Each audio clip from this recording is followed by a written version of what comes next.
I need to tell you that I strongly object to the proposed multifamily residential parking reduction. Despite all the notices, despite all the meetings, citizens don't really know what this means.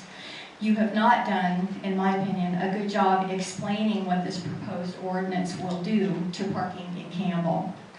I think, from my perspective, what will happen is something called spillover, with new developments not having to provide the number of spaces that they currently do. With these reductions, there will be spillover into our existing neighborhoods. We've got a long way to go from seeing people who desire to truly live an urban lifestyle with a shared car, for example, move here to Campbell. Americans still love their cars and they depend on them every day. An example might be in a multifamily development, a two-bedroom place would have possibly 4 vehicles. I mean, I've seen it happen over and over, especially with college students moving back home. And I don't understand the need for the proposed change.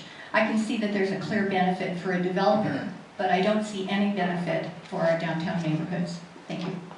I have seen Campbell change since 1983, and I've actually seen it change in a very positive way. It's built and developed, and people love it. So I moved my business here from Los Gatos, so I have my perspective is from coming from a town that has huge parking issues. And you know, you can buy parking spaces, you can do this, you can do a number of things, but the bottom line is there enough parking? And that is probably the biggest complaint in Los Gatos. We are definitely building a nice business community that is moving along despite a terrible economy, and Campbell is the place to be. People want to be here, so I hate to, you know, start going the other way, and it really seems to be a focus on multifamily residential, so to me it speaks of development as opposed to commercial. I haven't really heard any discussion of commercial. Amendments to the text, I think, are generally a good thing, but the portions of the text amendment that include reductions in the parking standards for multifamily residential and transit-oriented development, I think are a mistake for Campbell.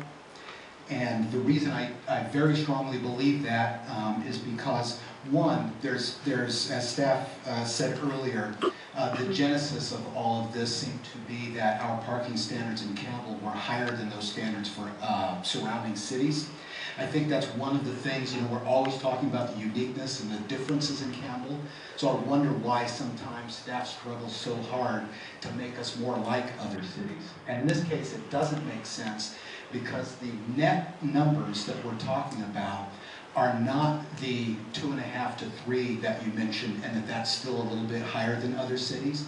Because if you apply the density, reasonable accommodations under the density bonus rules that came on board with state law and then adoption into our city ordinance a couple of years ago, developers can actually apply, and the city is compelled to allow them to have even lower parking requirements.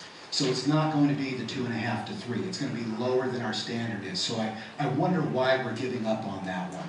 In addition, I just sat through your study session before this meeting and listened to a little bit about SB 375, a state law which is going to compel cities to, in our case, even double the density that we're talking about.